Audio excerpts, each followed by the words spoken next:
নবীজির গোলাম, নবীজির কাছে আমরা লাখ ও সালাম জানাই। নবীজির গোলাম আমরা, নবীজির গোলাম যদি আমরা হইতে পারি তাহলে আল্লাহর গোলাম হইতে পারবো। আহলে বায়াতের গোলামি যদি আমরা করতে পারি তাহলে আল্লাহর গোলামি হয়ে যাবে। কারণ আহলে বায়াতের উসিলে আল্লাহ পাক রব্বুল আলামিন 7 আসমান 7 জমিন আরশ কুরসি লৌহ কলম সব কিছু আল্লাহ সাজাইছেন।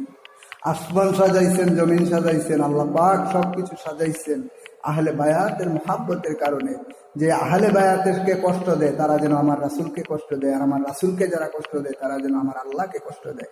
তাইলে নবীজিকে কষ্ট দিয়ে যারা আপনারা নামাজ করেন, রোজা রাখেন, হজ করেন, যাকাত করেন, মসজিদ বানান, মাদ্রাসা বানান, কোনো কাজ হবে না যদি আমার নবীজির আহলে বায়াতের সাথে আমার নবীজির সামনে গুস্তাকি করেন, বিয়াদবি করেন। ওই বিয়াদবদের ইবাদত আল্লাহ সুবহানাহু ওয়া তাআলার দরবারে কবুল হবে না, আর কবুল হবে না। আমি সব সময় বলে থাকি যে দুনিয়াতে আমি আল্লাহ যতদিন আমাকে বাঁচায় রাখেন ততদিন রাসূল পাকের গোলাম হয়ে আমরা থাকবো।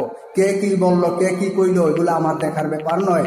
একমাত্র মদিনাওয়ালার গোলাম হয়ে আমরা কবরে যদি যেতে পারি, মদিনাওয়ালার গোলাম হয়ে যদি আমরা কবরে যেতে পারি, ইনশাল্লাহ আমরা আল্লাহর জান্নাত পাবো। ওই আশা আমরা করতে পারি। নবীজির ভালোবাসা হৃদয়ে থাকলে সে কখনো জাহান্নামে যাবে না, সে কখনো পথভ্রষ্ট হবে না, সে জান্নাতি হবে। তার চেহারার ভিতরে আল্লাহ সুবহানাহু ওয়া তাআলা নূর দিয়ে দিবে। যারা আহলে বায়াতকে ভালোবাসে, যারা আমার রাসূলকে ভালোবাসে, যারা আহলে বায়াতের মহব্বত অন্তরে রাখে, তার এই কলবটা, মুর্দা কলবটাকে আমার আল্লাহ জিন্দা বানায় দিবেন। আমার মদিনার নবীজির রহমাতুল লিল আলামিন, সাইয়্যিদুল মুরসালিন, ইমামুল মুরসালিন, খাতামান নবিয়্যিন, রহমাতুল লিল আলামিনের উসিলায় আল্লাহ আমাদেরকে জান্নাত দিবে। যেই নবী আল্লাহ পাক রব্বুল আলামিন